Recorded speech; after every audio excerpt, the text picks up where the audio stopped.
Green green na siya, oh. Yan. Yan. Punta doon. Ang ganda. Ganda, oh.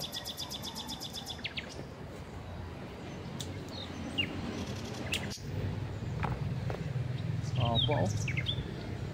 Apa.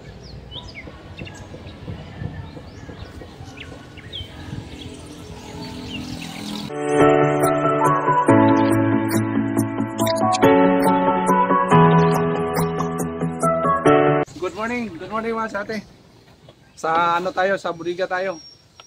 Dala ko yung basket, mag-harvest tayo mga sa ate. Galing tayo mag-harvest ng mga tauhan natin doon sa ano, sa mga project natin. Yung ampalaya natin, harvestin natin. Medyo dami-dami naman sa ate. Hindi tayo harvest sa mga ilang araw na. Kaya sayang, may nag-fix na sa ate. Tingnan ko na baka tira na to. Supplier pala mga sa atin sa ano natin sa hardware, nag-take sa atin. Kaya samahan nyo ako ngayon mga sa atin. Ako lang isa, yung mga kasamahan natin nandun na sa trabaho. Alas 9 na ngayon. Sayang kasi mamayang hapon tayo mag-harvest, medyo ano na siya mamaya mga sa atin, medyo ma-expose sa init. Maganda ito ngayon umaga at tatapos ng pagdilig, kaya harvestin natin. Puntahan natin mga sa atin. Ayun, sa mga ano pa dyan, sa mga baguhan pa dyan sa aming YouTube channel, don't forget to subscribe, like and share, and then click the notification bell para update nyo sa atin. Palaya natin, oh. Malaki na. Ay, wag pala kong dami. Hindi dami-dami na siguro ngayon, ah.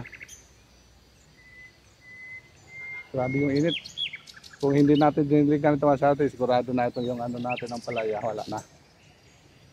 Kaya mayroon kaming kunting adjustment sa ano natin, sa trabaho natin sa construction. Mag-adjust tayo ng oras na sa atin. I-vlog ko lang yung sa atin pag ano, mag-meeting kami.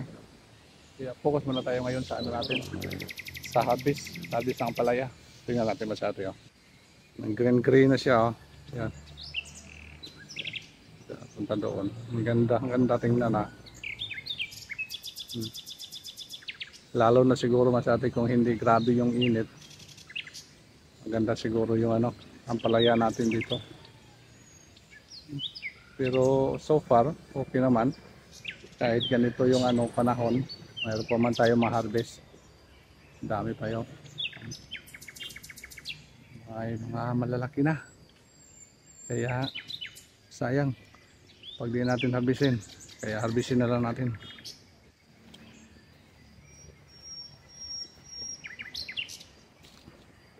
Ganda, oh.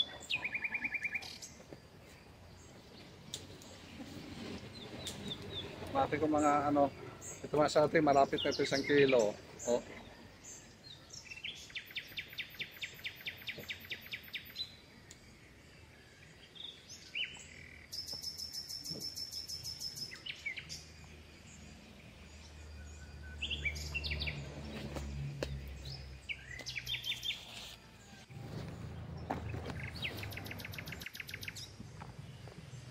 Opo, oh.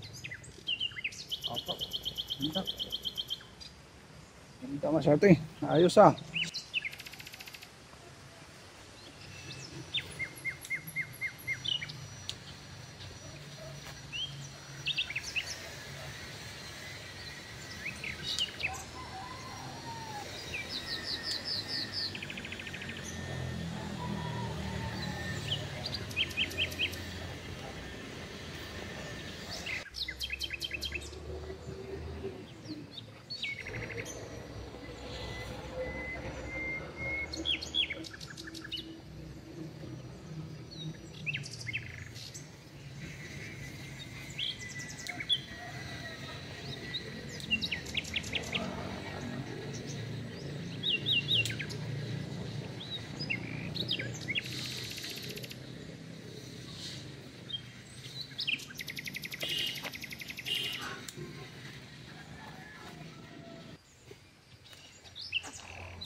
Grabe yung haba ni Sarte, oh. Oh, haba.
Masate, ito mo yung na-harvest natin ngayon, oh.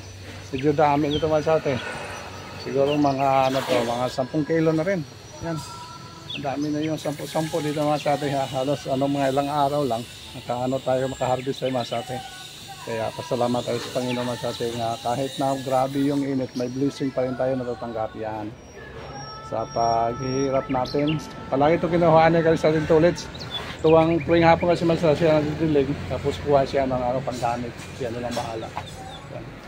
Dali natin sa store masate. Kaya maraming salamat masate sa walang sawang suporta sa YouTube channel. Sa palagi na subaybay sa aming mga vlog. Thank you for always watching our channel masate. Salamat ho. Yes. Kaya samahan nyo kami ngayon masate sa aming mga gagawin araw-araw. Kaya thank you so much for watching. Bye-bye nga sa atin, bye-bye. Ingat-ingat kayo dyan. Pinta natin to.